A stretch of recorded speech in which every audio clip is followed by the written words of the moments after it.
thank you, first of all, for joining us this evening, and welcome to you all, and a special warm welcome and thank you to Sadia Akram, to Jane Clements, and to Rabbi Warren Elf from the Forum for Discussion on Israel and Palestine, known as FODIP. And before I introduce you to our speakers, let me just say a little about TalkMatters. For those of you new to TalkMatters, I'm Jenny Nemko, the founder, and we've been going now for nearly a year. Our purpose, in the aftermath of yet more tragedy and trauma in Israel-Palestine, is obviously as important as ever.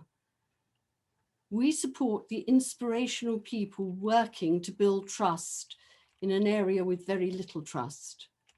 And we show you the cooperative initiatives that enable Israeli Jews and Palestinians to meet and talk together, something that is essential alongside policy changes at governmental level in order to create any kind of better future for the area. The 30 initiatives that we promote focus on a huge range of subjects, from music through to ecology and technology. And because of a genuine interest in a particular subject, people have the opportunity to get to know and eventually to trust and understand each other's personal and national narrative a little bit more. A slow but important process. TalkMatters is vital not only for the future of Israel and Palestine, but also for Jewish, Christian, Muslim relations here in the UK, where we have seen such ugly scenes in the last week. Scenes that are the result of so much ignorance and confusion surrounding Palestine, Israel, Zionism, and anti-Semitism. That is why we are so pleased to be hosting FODIP now, to find out how their work can help to decrease the rising levels of hate crimes against Jewish and Muslim people. So let me introduce our speakers. Sadia Akram is the Program Director for FODIP and has recently won a national award for bringing Jewish and Muslim women together through sport. Dr. Jane Clements is FODIP's founder and current co-chair. She was awarded an MBE last October for her services to interfaith and community cohesion. Rabbi Warren Elf works both as a community rabbi and in community development. He co-chairs FODIP with Jane and is one of the founding trustees. Rabbi Warren will begin our event this evening by explaining FODIP's methodology in bringing Jews, Muslims, and Christians together to discuss this tricky topic. All three of our speakers will tell us of the challenges of speaking to their own communities before we have a question and answer session. And we plan to finish by about 7:15 UK time at the latest. May I just tell you that this webinar is being recorded. I think it makes a more together atmosphere if we can keep our cameras on so that it can feel a bit more like a live audience for our speakers. And so also you get to see people that maybe you haven't seen before and would like to see again. But if that doesn't suit you and you don't want to be seen in our recording, just switch off at any time. If you click on the chat box at the bottom and write your name and question addressed to me at any time you want, I'll read them out when the time comes. So now it's over to you, Rabbi Warren. Thank you, Jenny, and good evening, everyone. It's nice to have the sun shining here in Manchester. It doesn't always shine. I've even had to draw the blinds partly across so that you can actually see me partly and I can see the screen. But it's a pleasure to be here with you this evening. We have been sort of followers of TalkMatters since it started, and I know I've tried to join in with the different sort of webinars and seminars that have been on offer when I've been free. So it's nice to be here with you. Part of my interest has been through FODIP, but also my general interest, desire to engage on Israel and Palestine, on Israeli and Palestinian issues within our faith communities in particular. And I think that's one of the things that drew me to the Forum for Discussion of Israel and Palestine. I think I've been involved for 12, almost 13 years since Jane set it up. And Jane, having worked at the Council of Christians and Jews as their education director, when she left there, found that, yeah, what were the issues that still needed a lot of work on? And very clearly, as they say, the elephant in the room was Israel and Palestine. And it wasn't just Jews and Christians, but also it's very much Muslims as well. And we're probably very aware in the last couple of weeks of how the relations that might be pretty good at normal, at normal times are very strained when there are issues between Israel and Palestine.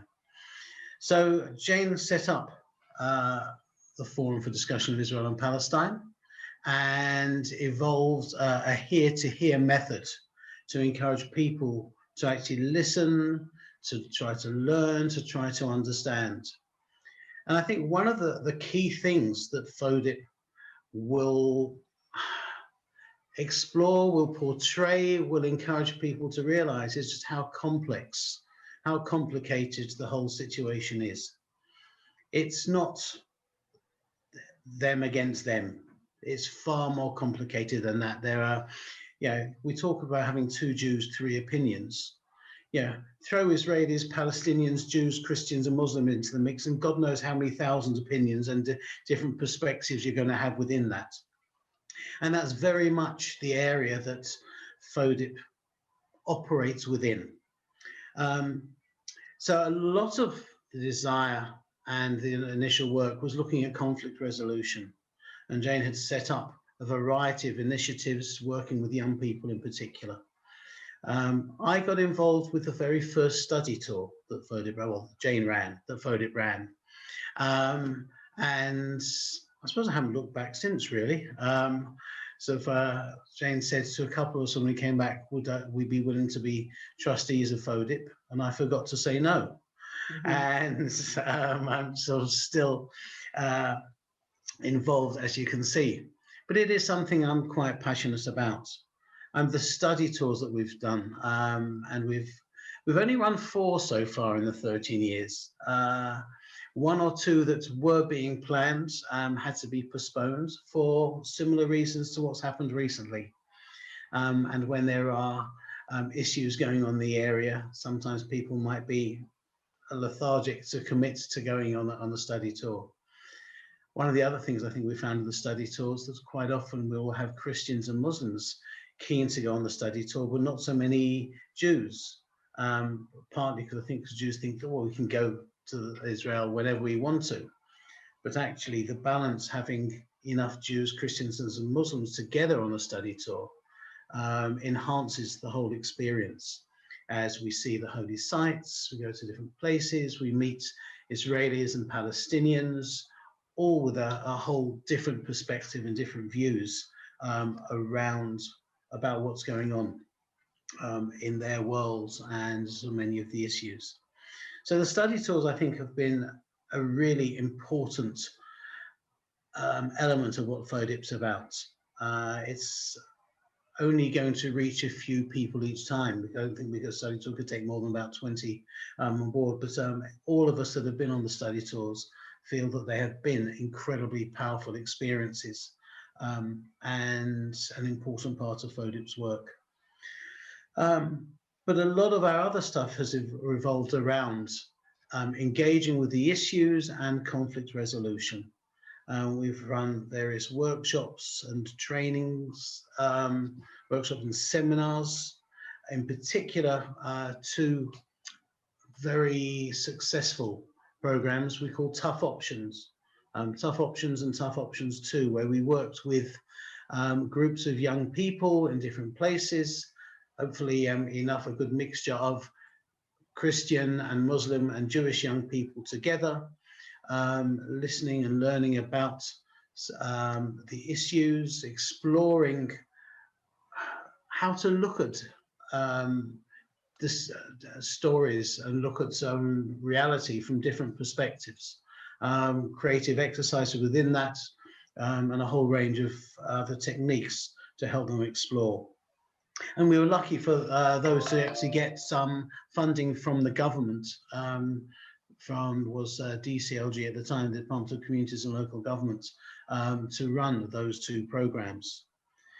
We worked with groups of young people in Manchester, Leeds and Leicester on the first one. In the second program, we were working in Greater Manchester and Nottingham and Birmingham. And we were hopeful that we can actually continue that program in other ways going forward as well, and in other parts of the country. We have been invited to do sessions, talks, seminars with different groups of people. We've been at Linwood a couple of times to run sessions over the years.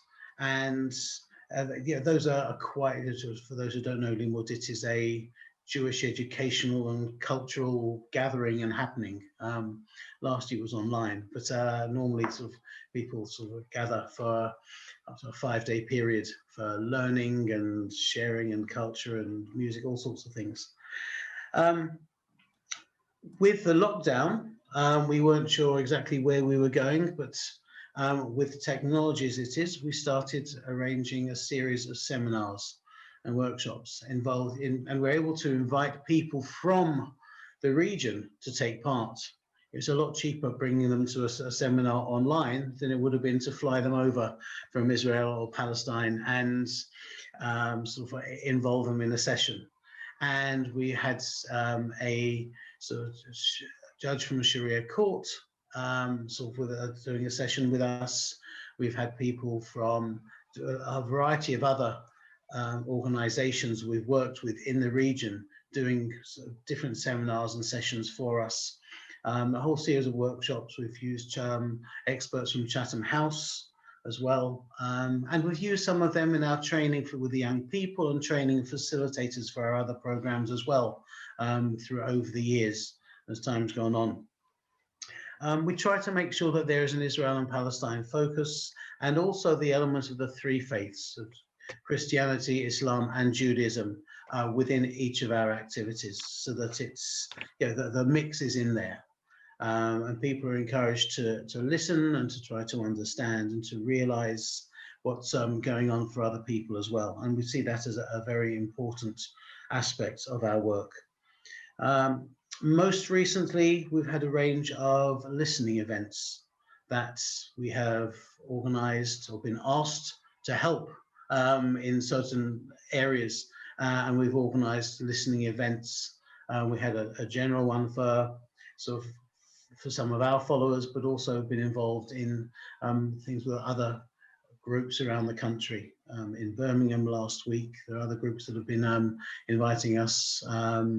Bury in North Manchester as well has had issues. So a whole range of different groups have approached us, partly because they know we have a track record and we do help people to explore the issues and in a range of different ways. There are probably other things I've forgotten. I don't know if Jane or Sadia want to come in and add anything before we continue at this point. I think you did a good job. Thank you, Warren. Okay, fine. So we'll probably get to explore more as the evening unfolds. So that's a basic introduction to where FODIP is, how we've got here, and very much we are very grateful to Jane for the vision of what's been possible. And without doubt, I mean, I've been involved in interfaith work for many, many years. And yeah, many of us turn around and say we've got good relations with people from other faiths and do all sorts of things. We can explore all sorts of issues. On several groups I've been involved with, we always say, oh, we could talk about anything, including Jewish Muslim groups. I remember joining one in Bury, Salam Shalom. Oh, we talk about everything apart from Israel. Why not Israel? Because we don't.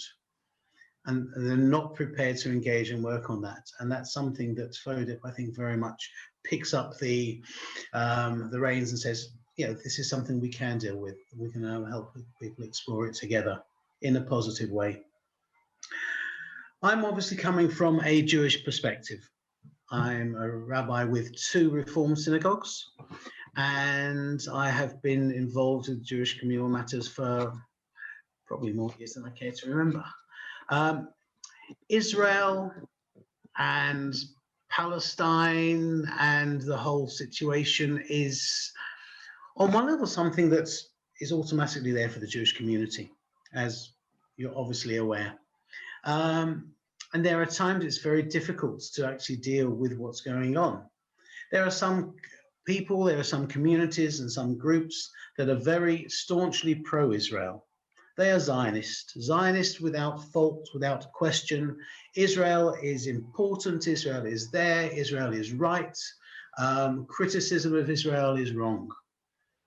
There are others within Jewish communities who will turn around and say, yes, we are pro-Israel, we are Zionist, but it doesn't mean we are not critical of Israel. And there are many things that either policies of the Israeli government or things that happen there, different groups within Israel, we do not support, we are not happy about.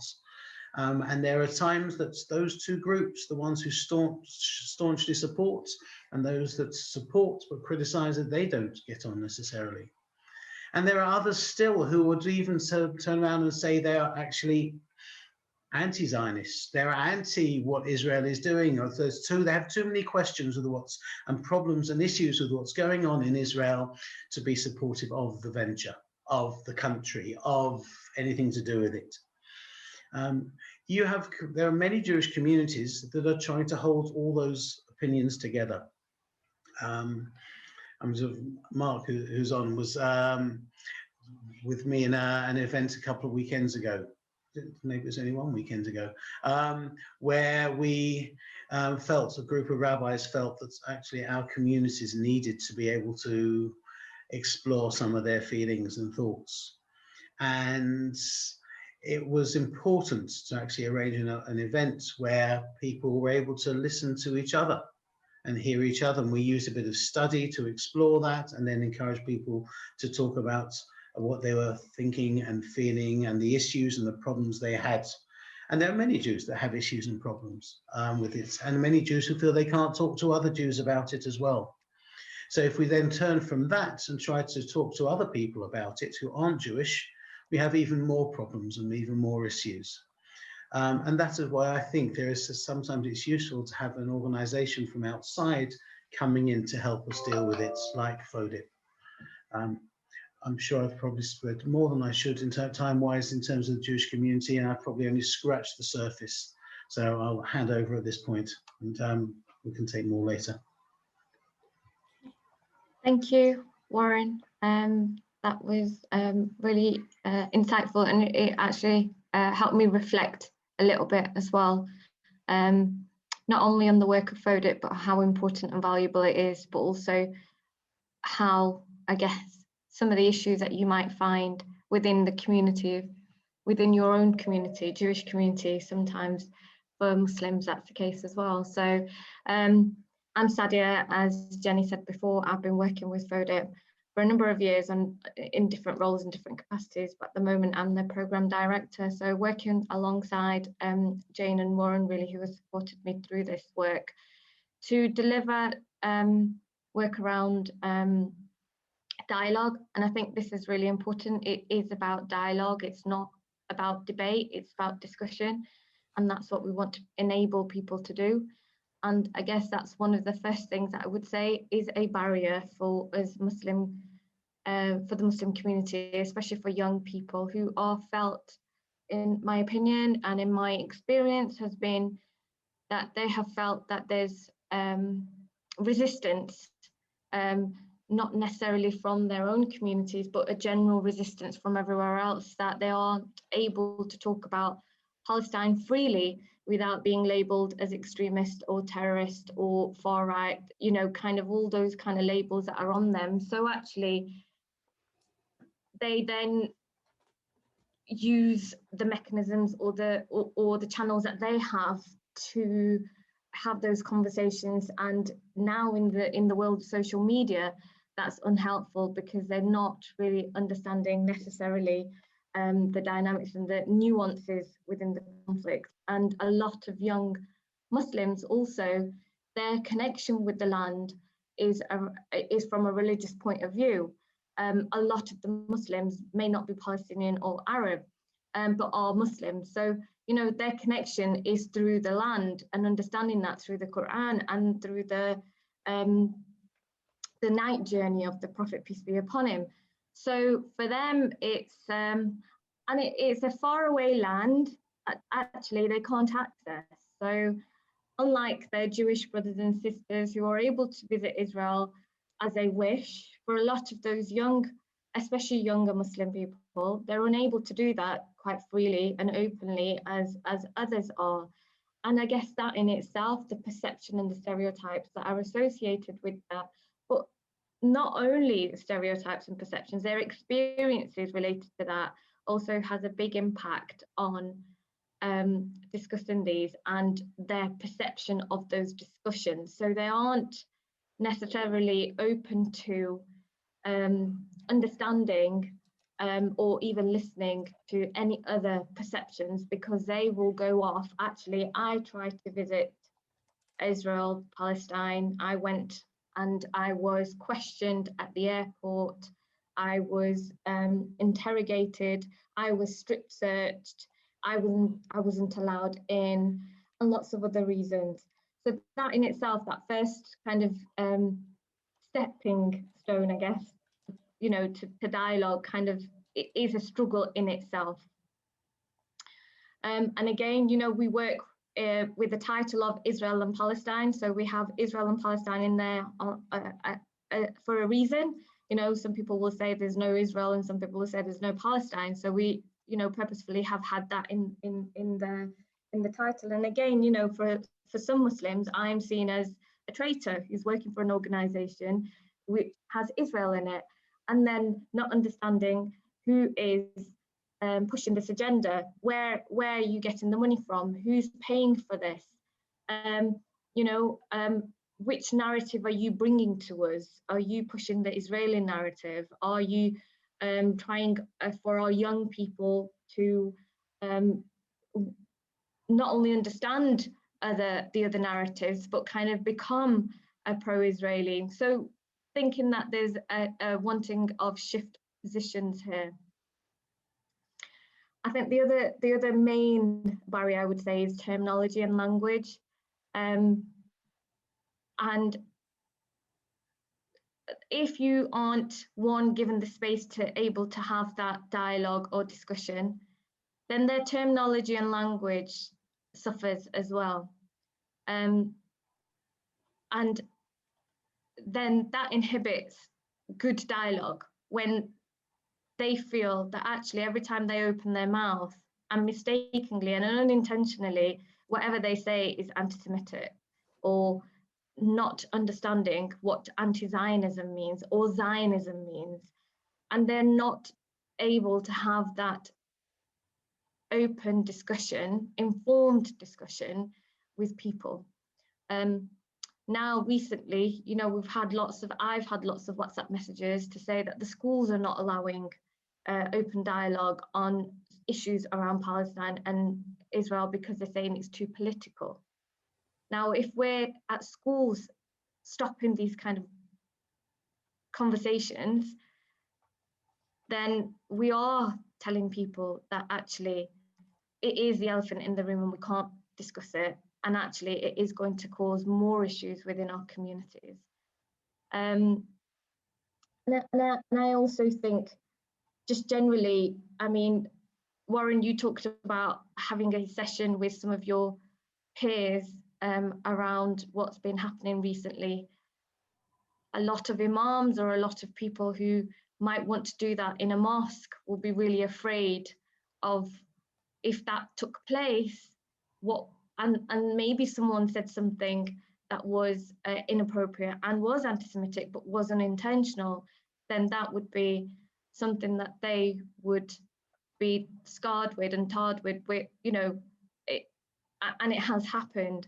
So generally, I think more so now than ever, there are barriers to communication, there are barriers to dialogue, and these are often some of the issues that we're struggling and facing with are much more so now than ever before. And I think when we do see people who are on the street saying vile and horrible things, it's because of the lack of, that is not an excuse for them, but some of it has, because they don't have any other ways of channeling out some of that in a safe environment. So actually they become quite polarized and extreme in that kind of taking it out, where actually they're doing much more harm than they actually even know, and a lot of what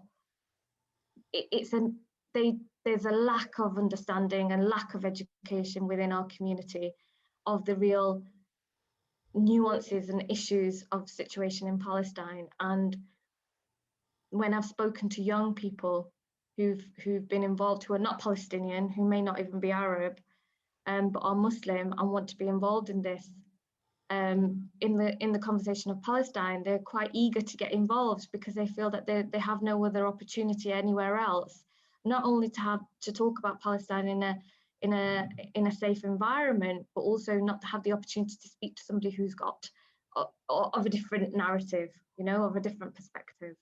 And that is an issue, that is a problem, so that's why FODIP is so important, not only to equip young people around dialogue skills, but also to equip people with information, with knowledge, with experiences, with them having not only to speak to people from the region, but have the experience of going to the region and meeting people over there. It has a massive, massive impact. And I know one or two young people who have called me over the last few weeks and have said, thank you very much for FODIP, because if we hadn't been involved with FODIP and we hadn't gone to the region, we actually wouldn't understand a lot of what was happening, and we wouldn't be able to give a constructive response to some of the people in our own community, but also to have that constructive dialogue and meaningful conversation with people of a different perception and different narrative. So I'll kind of leave it there and open it up for questions a bit later on. I'll pass it on to Jane. Thanks, Sadia. I'm going to be very, very brief because I know we want to hear from you. But to give the Christian perspective, and for some people, it will be strange that we've got a Jewish, a Christian, and a Muslim voice, all three, because for a lot of people, of course, this is a Jewish-Muslim conflict and within our communities. And you can't really keep us Christians out, as many of you will know. We do get involved. It's not something which impinges on our identity like it does for Jews and Muslims here, but it is something about which many Christians feel very, very strongly. The vast majority of Christians are quite ignorant. I've had a lot of people asking me, well, what's actually going on? What are the issues? Can I explain these to them? I've been doing my best. But of course, this polarization of Christians over the Holy Land is in a sense understandable, and there's everybody on the spectrum. One of the interesting things is that, people talk about bubbles that we're in, particularly Facebook type. I don't know if any of you are social media folk, you get in your own bubble of people you speak to who think like you, or people you interact with who think like you, and it can give you a false sense of security. But my Christian friends are really polarized. So I have something from somebody talking the most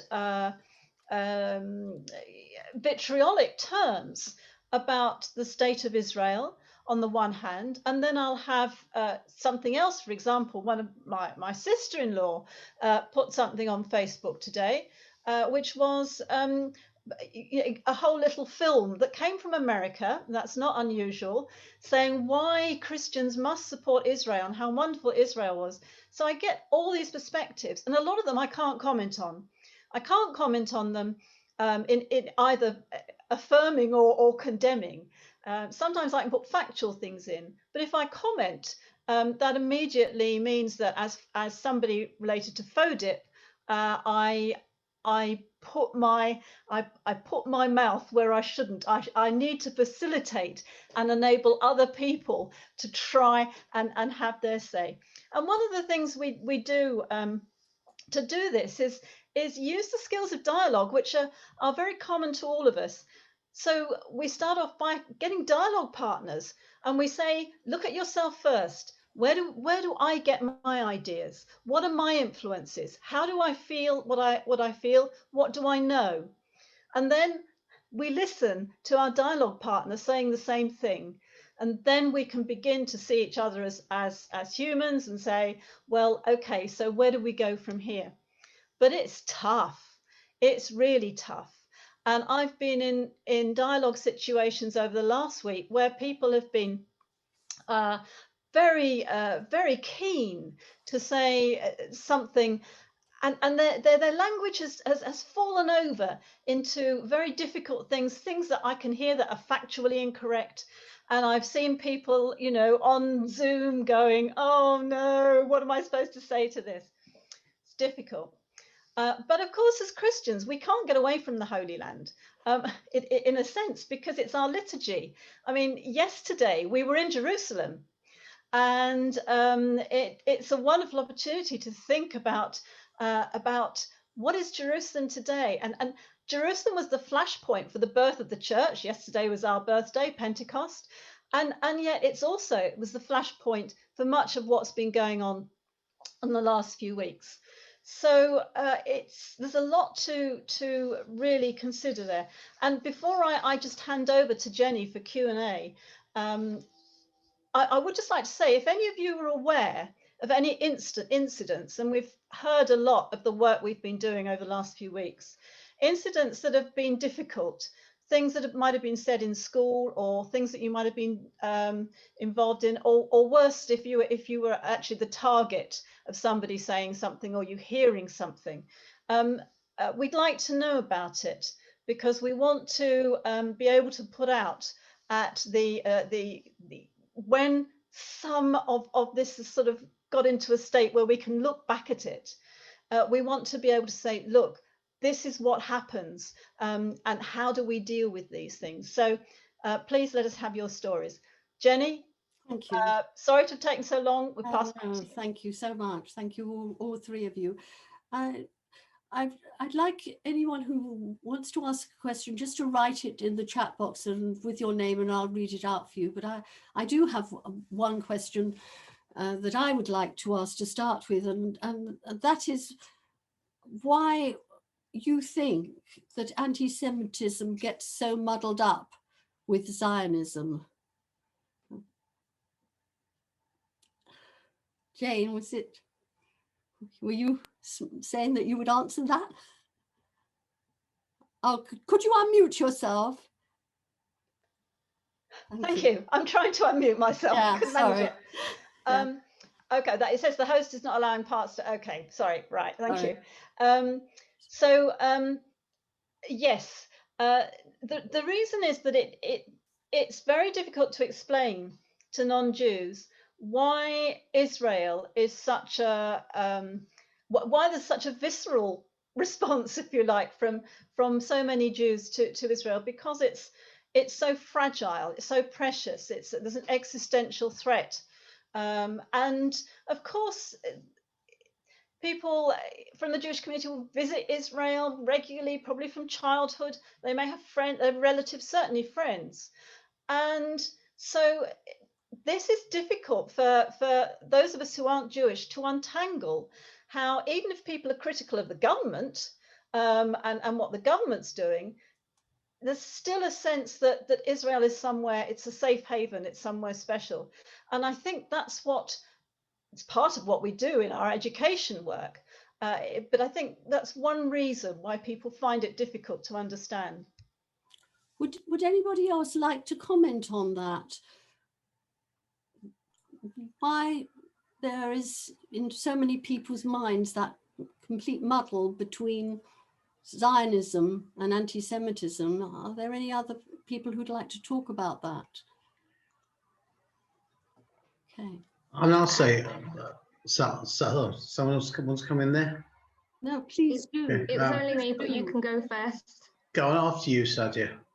No, I'll go after you, Warren. All That's fine. right. You may It cover takes it a anyway. lot. All right. So, I think there are lots of reasons. I mean, I think what Jane said is an important part of it. And I think, yeah, a lot of people associate Jews and Israel. I mean, the number of times people have said to me, "Oh, are you from Israel?" No, I'm from Essex, mate. Yeah, now living in Manchester. But there is this belief that I must have been born in Israel because I'm Jewish. And therefore, there's this association with for all Jews with Israel and that sort of thing. And of course, it's not based on any real facts. These are assumptions. And a lot of people think they know things and associate one with the other. So there's a lot of stuff about the fact that people see one with as associated with the other. I think also the fact that when in the Middle East, when they're talking about Israelis, they're often talking about the Jews, and then on social media, that's when it's reaches the West, if you like. People are reading about the Jews and stuff along the lines in Israel, so people associate Jews. There are so many different factors, many of which aren't based on reality, and yet there are also some anti-Semites who will jump on the bandwagon as well. So I'll hand over to Sadia now. Sadia, do you wanted to add to that, please? Yeah, so no, I agree with Warren and what Jane also said, obviously, but I think also the lack of space to have those discussions. When I say safe space, I really mean that safe space. I mean without judgments on some of those people who are saying things, and being able to open up and have those discussions, because actually, and the education of what Zionism means, you know, and there's so many different definitions of what Zionism is. So people don't understand how, and they feel, from my perspective, from the Muslim community's perspective, is that whenever they are wanting to be critical of Israel's government, they seem to be backlash with there's a backlash of actually you're being anti-Semitic, and the terminology which Warren alluded to around the Jews and Israelis is used intermittently within the Arab communities, and I don't think necessarily that's helpful. Well, actually, I know it's not helpful, but a lot of the time they don't mean it as Jews, they're meaning it as Israeli or Israel. Yeah, so there's a kind of a misunderstanding there, and I think before we even start a discussion, if you've already got your barriers up and you're already telling people you can't say this or you can't do this, then actually you're not really going to get anywhere with that kind of a better, more meaningful dialogue and education of some of these terms and terminology, which is why, you know, places like FODIP are really important. But if I was a Muslim who wasn't aware of, like, what does Zionism mean, or what does anti-Semitism mean, and some of that, and I came to a webinar like this, I probably wouldn't engage in dialogue. I wouldn't engage. I'd listen. I might not take much away with me, but I'm not able to kind of say something wrong for then somebody to tell me actually that's hurtful in a way that doesn't push me further away or doesn't polarize me. And I think that's really important, especially now. We have to be gentle. And I think the other thing that I wanted to mention, but I forgot, is very much about, actually, we do have a definition for anti-Semitism in the UK, okay? I know not everybody has adopted that, but there's a real push for people to adopt that. With Islamophobia, we don't even have a definition that the government have agreed to, you know, or anti-Muslim hate. So there's a whole kind of imbalance in that kind of dialogue for a lot of people. They're saying that there's a power imbalance of even coming to that dialogue, coming to that discussion. And I think those things really need to be noted when we are talking to people. generally of this really sensitive and difficult issue, because it is emotive. We do have people who live there, and it is a land but for a lot of Jews, it is their safe haven. It is a space where they feel safe. But if there's no space where that's being aired or people are listening to, then actually we are just going to channel, or a lot of people are channeling their emotions in very negative ways. So I guess it's just kind of harnessing some of that. I don't know if Jane wants to add it to anything. No, but I've seen there's some very interesting questions in the chat, which I think we're keen to get onto. Thank you for the really full answers from the three of you. And I'd just like to say, before we go on to another question, that Muhammad Amin has put in the chat a few links to a couple of articles that he's written. I've written about this issue on a couple of occasions. See my piece in the link below. And Amin has been a great supporter of TalkMatters right from the beginning, and I thank you for adding that. Amin, that's in the chat. And now to a response and a question from Andrew and Jane, saying we are polarized within our church and there is no facilitation for this elephant in the room. When we talk with our Muslim sisters, we are quickly siding with the Palestinians and not hearing the wide range of Jewish opinions. How can FODIP help us dialogue? Yes, I kind of this one. This is in a sense why when we go to things and when we facilitate, we ensure that we have a Jew, a Christian and a Muslim speaking. And that seems to work quite well. It's very easy for us as Christians actually to understand the problem for Palestinians. Of course, there are Palestinian Christians. And when we visit the region, we meet with them and we see the situations that they're in. But it's quite easy to hear a range of Jewish opinion, and FODIP can certainly help. And I think if there are any of you who have a group within a mosque, a synagogue, or a church who would like to hear how we can explore this in a very gentle way, not going for the full issues at the beginning, but just talking about how we understand things and how we come to things, then that's one way we'd be very happy to help. Thank you, Jane. And the next question comes from Stephanie Wolf, and she says, are there any really reliable news sources? I heard that the problem with the property in East Jerusalem was more to do with a tenancy rent not being paid than ethnic cleansing. It was an article sent to her by her brother in the USA. I would go for the main news media, and Haaretz and the Jerusalem Post taken together are quite useful. Sometimes Al Jazeera writes on some things which are credible. It's very difficult. You've got to look at a range of situations. I can tell you that we know quite a bit about the East Jerusalem situation, FODIP, because it's with our study tours, but also with our training tours that we take there.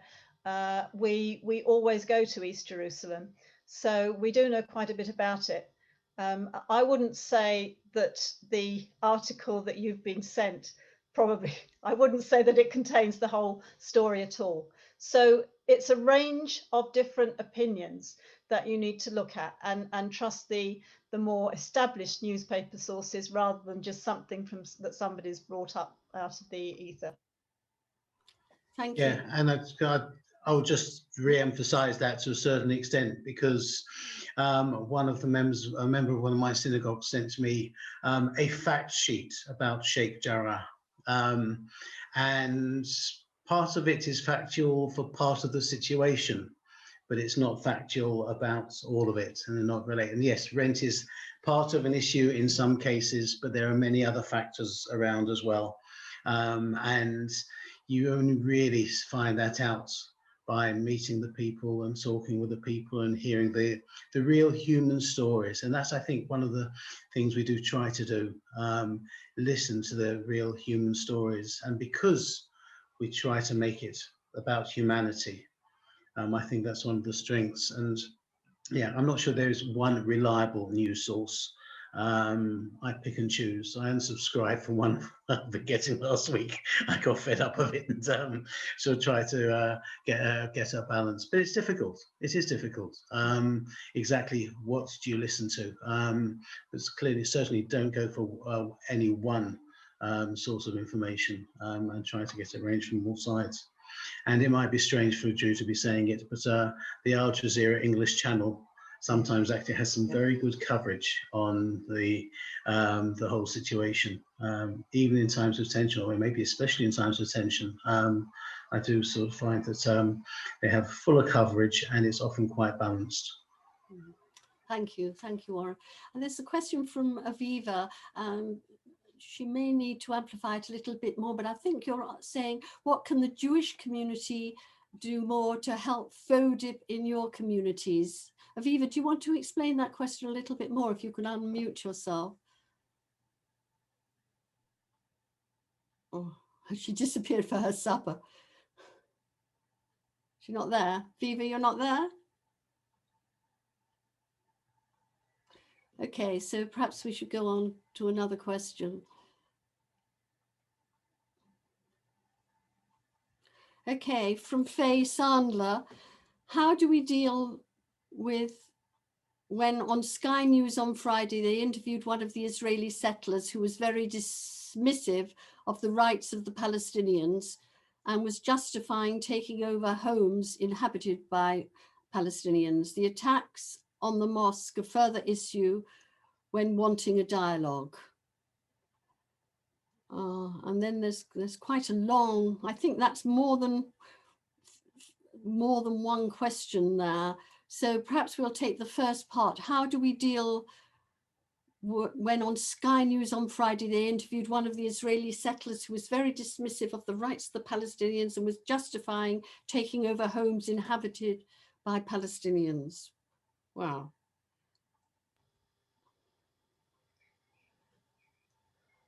I think I was just going to say, I think we have a problem with many of the media channels. I'm sure we've all seen something on the BBC or on others like Sky, which put a particular point of view and don't explain it or don't give anything else. But that's that is a media problem. It's getting people to understand what is useful news and what is not. And of course, the news channels have their own agenda. They just want to make it interesting and lively. Mm-hmm. Thank you, Jane. And from Anila, is it true that a lot of Palestinian Christians have left Jerusalem, especially the younger ones? Yes, the Palestinian Christian community is diminishing throughout the entire area. It's if they can leave for economic reasons, because of occupation, because of problems, yes, certainly they are leaving.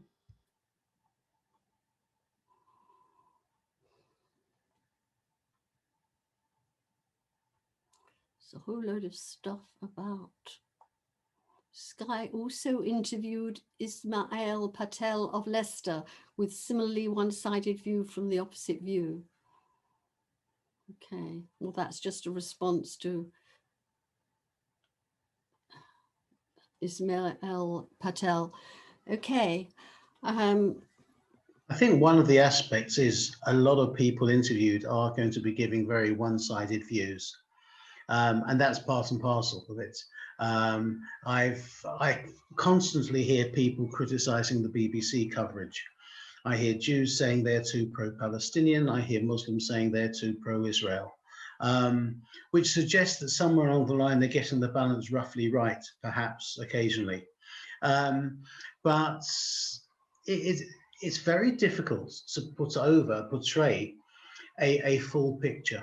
I think some of them do try, but inevitably you're going to fall short of the mark, because there are so many different perspectives on almost every different situation. And yeah, it's, I've always said this, it's difficult, it's complicated. And how you portray that, we don't want to sit and listen to an hour and a half and get all the different views. If you're watching the news for 20 minutes, you want 2 minutes of it on the news, you want to be able to pick it up. And you're not going to. And that's the reality, which is why we always need to look at it in more depth. So, I think that's true for the media, but perhaps I'd like to ask Jane, following on from that, do you think that there's a balanced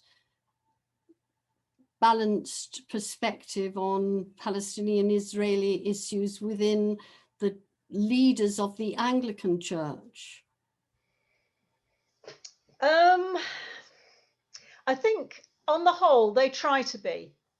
I would say they try to be. I'm a co-producer of a work on called Land of Promise ? Which was put out with the Anglican Communion document on this. But of course, the Anglican Church has a high presence, a Palestinian-led presence in Israel and in the West Bank. The current Archbishop of Jerusalem, recently appointed, is somebody who some of you will have met before. He was previously Dean of St. George's Cathedral, Hossam Naum. He's an Israeli citizen. His wife is from Nablus, which creates some difficulties in that she can't get a driving license for that reason. But the Anglican Church has a natural affinity towards the church there, which of course is Palestinian. But there's also a guilt complex, let's face it, for many Christians. And many Christians, in terms of the anti-Semitism that has been perpetuated by Christianity over the centuries, and there's an understanding of Israel and Jewish buy-in to that land. So they try to be balanced. I'm not sure that they always are, but they have pastoral duties and they have communal duties. So it's balancing the two. Thank you, Jane. Thank you. Now, Aviva, are you here now? Because there's another question from you. So hopefully you're here. Yes, I'm here. Sorry. I couldn't really understand. No, I had to take a phone call. I had two questions, actually. Yes. Could you ask the first one? Because I was trying to ask it for you, but I didn't really understand it. The question I had is, what can we do as TalkMatters or as the Jewish community to help other people understand the Israel conflict from our point of view, was my question. But I think in a way some of that's been answered already in the discussion when I came back to my computer. I find, just while I'm talking, that it's, I mean, obviously the bias in the media reporting, I find unpleasant, and I have written to various media outlets saying and why I think it's not right. What I find even more upsetting is the professionalism and the quality of the journalism. You know, no journalist has said why Israel, for example, is targeting the tunnels. What are these tunnels? What's in them? What's underneath them? Why are they important? Or similarly, why hasn't Hamas invested in an Iron Dome, for example, as Israel has? Because the destruction and death within Israel would be far worse if Israel didn't have the Iron Dome. So why doesn't the Gaza have an Iron Dome? So I find that very upsetting, more than the bias, actually, is that the depth of the journalism is very, very shallow. And my other question, interesting question, was whether anybody here thought that a two-state solution could ever be the answer? There are many people that still advocate that the two-state solution is the answer, or some say the only answer. I think there are many solutions. The last time we went, we were taking some youngsters on a training seminar to Jerusalem. And I thought over the years I have worked out my feelings and thoughts, and I can't remember offhand who it was we were listening to, but 2 or 3 times during the week or the 5 days we were there, I heard compelling evidence from people living with a situation that was suggesting that actually maybe the two-state solution didn't have to be the only solution, and maybe the two-state solution with the way things are is a completely unworkable solution. So I came away, I'm not sure more confused than I was, but certainly less certain about my feelings about what the answer would be. So but yeah, there are lots of options, there are lots of there are various potential solutions depending on the political will and the way things can be developed. Yeah, I mean, people talk about Jerusalem being the central issue. How can Jerusalem be, Israel's capital and the Palestinian capital? And yes, of course it can be. If they want it to be, it can be. That's probably one of the easier things to work out than many of the other solutions, than the other problems at the moment. But yeah, I think there are lots of possibilities. There just has to be a bit more willingness for people to listen to the possibilities. And a lot of it is that, because people aren't listening. A lot of people like talking and shouting.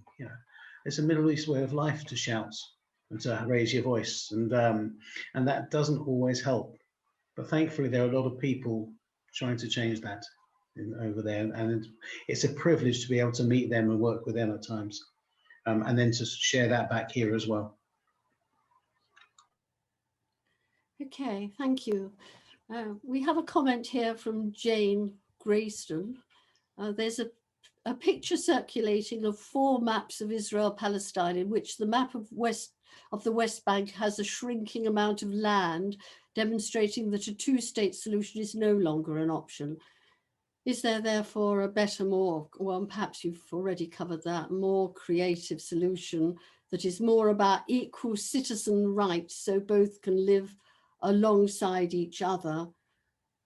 Would you like to add something to what you've said, Warren, on that? I think Jane's going to come in as well, but yes, I think there is scope for that, and there are all sorts of questions, because I think Israel would want Israel to have a Jewish identity, and I think Palestinians will want a Palestinian identity. And can there be 2 federations within one nation? There has to be an option that explores that in some way, but yeah, with more settler engagement in the West Bank, shall we say, and more settlements, I think the reality of how much land there is for the Palestinians is a major issue if you're just going for a straight two-state solution with the way things lie. But there are ways around that as well. Jane, did you want to answer that? Yes. I think one of the really important things, it's something we try and do at FODIP, is to get people to meet, to see the other as a human being and not as a statistic or as some part of a homogenous whole. Going and meeting is the best thing, but also because it's so difficult to bring Israelis and Palestinians together. That's really what needs to happen, because there's so much fear, hatred, suspicion that it's difficult to overcome at a distance when you can put up some sort of straw man and believe that that's the end. Can I just say, Jenny, that I've had 3 attempts to put the FODIP website on the chat, and I've got it wrong twice. And I'll send it to everyone afterwards. It's fodip.org.uk. Right. Okay, and I will send it to everyone. Thank you, Jane. And I think we're going to come to our last question now because we're rapidly running out of time. And it's going to go to Terry Lemko, husband of Jenny Lemko. His question is, does FODIP try to encourage dialogue in UK universities and schools? And if so, how successful are they? Who would like to go for that one? Sadia, do you want to respond? I mean, the simple answer is yes, but yes and no. Yes, we do engage with universities, we do engage with schools. I guess one of the issues that we have is the time that can be given to an organisation like us in school, but we do have recently had more and more requests to speak to us. And I guess one of the things that we want to do is to go in and as independent people, because one of the things that we feel is actually this is possibly too much to ask from teachers, although teachers do need some and need to have some training or resources to help them deal with some of those issues that are cropping up now. I also think that it needs to be done independently. We would love to do more of it. We have had a number of universities contact us, especially in terms of the IHRA definition, and asking us to kind of come in and speak to or allow other people to talk about why adopting that definition is important and what that might mean, but also allowing other members of other communities to have their input and understand. So I guess the answer is yes, we'd love to be able to do more. I think we've tried to encourage that and push that in the past. And because as everything else has kind of taken precedent, I think people are kind of understanding the importance of that. And it's not necessarily only talking about Palestine and Israel, it's very much about developing skills to have meaningful dialogue and be resilient through these times and challenging times. So actually, what I feel like has happened in a few instances, especially, has been that some of the young people that we've worked with have been able to thrash some of this out, and they've seen each other's stories on Instagram, on Snapchat, but they're able to kind of have that conversation and said why that might have been hurtful.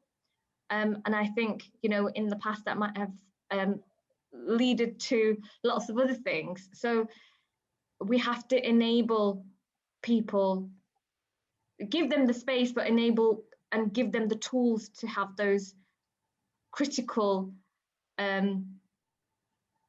conversations without breaking friendships, and that's a really important thing. And in universities, what we find is a lot of people want to find a society or something where they want to be a bit active in that, kind of show their solidarity and show their passion and a bit of free time. And I think, it's kind of harnessing some of that and saying, actually, it's not necessarily about just going to protests.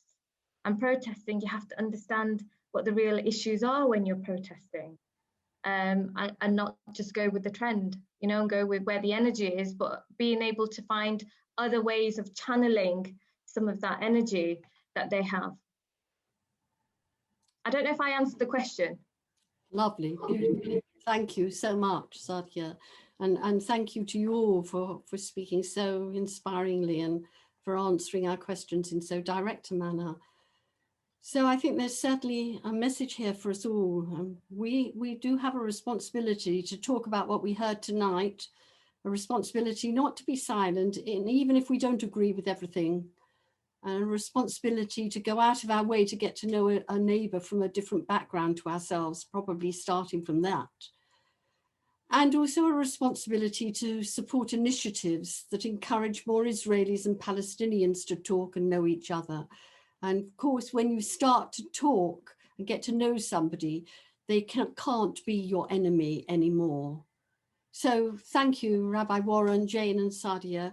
And we really appreciate the work that you are doing. And thank you for the strength you give me today to spread your powerful message. Thank you, Daniel, for once again being a star with the technical staff, and to Aviva for her continuous support and her PR work, and to Georgiana, who is helping to get our social media up and running and is responsible for the email you've received today, badgering you to post this event. If she could say, she'd say, please make sure to post on your social media platforms that what you've heard, FODIP this evening, or ask someone you know who's savvy with social media to do it for you if it's not the job for you. Thank you all for being with us, and please support FODIP. I'll be sending their website details, etc. around. Please support them and support TalkMatters and join our mailing lists and help us to reach out to many, many more people. Thank you again, and enjoy your evening. And the most important thing, keep safe and keep well. Thank you.